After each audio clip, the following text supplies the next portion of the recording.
Well, I've been having a little bit of trouble with this video camera. I just haven't been happy with any of the cameras I've used since I lost my little flip video camera a few years ago. So I haven't been putting as many of the cars up because of the frustration.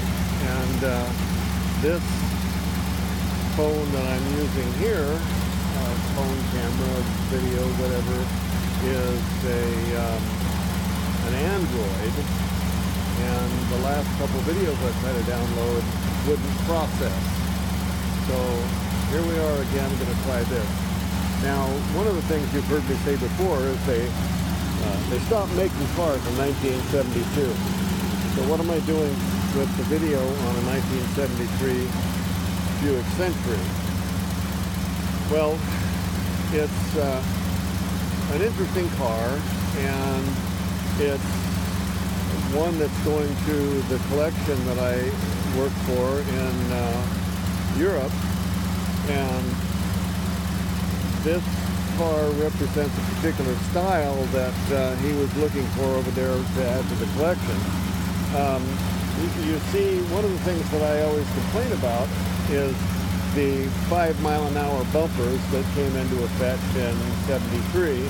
It's kind of a big, fat, heavy front bumper.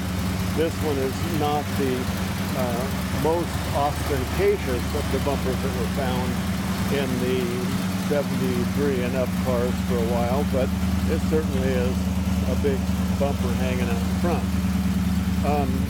This Buick is actually a 42,000 original mile car that was a one owner,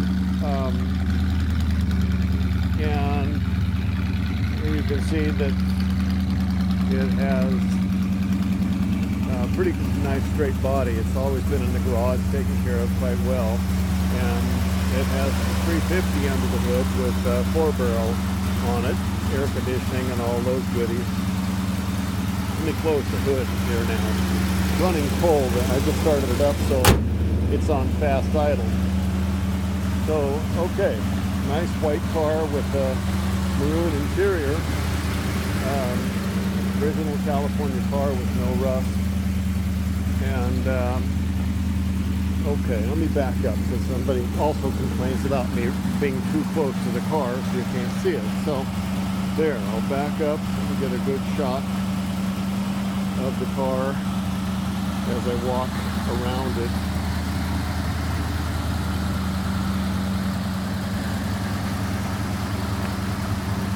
There we have it. Now the car's a little bit low in the back because the car has in the trunk some of the bulletproof glass that goes on the Cadillac limousine that I sent over there last year. We finally got around to polishing and cleaning the glass, so it'll be installed in the car when it gets over on that side.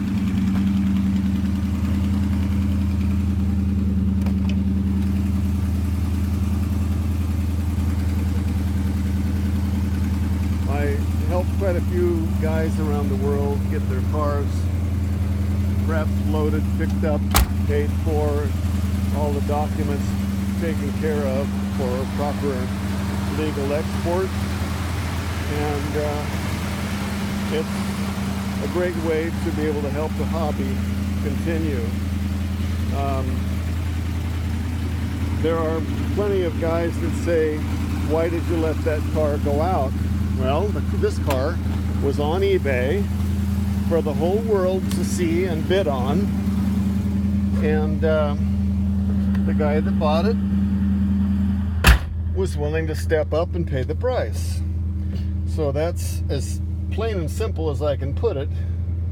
If you're interested in a car on eBay or any other place that has cars for sale, you want the car, make a deal and buy the car.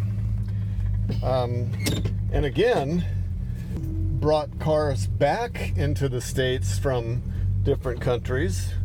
It's not a big deal. In fact, it's actually cheaper to put a car in a container and bring it across the ocean than it is to put it in an enclosed trailer and send it across the United States.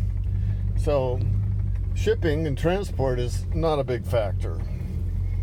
So I'm not going to really do much driving with the car because I don't want to have the parts in the trunk get jerked around in there. So good enough that we go here, and that's it. Completes the video, and I hope I'll be able to download it so you can see what the Buick Century looks like. Thanks for watching.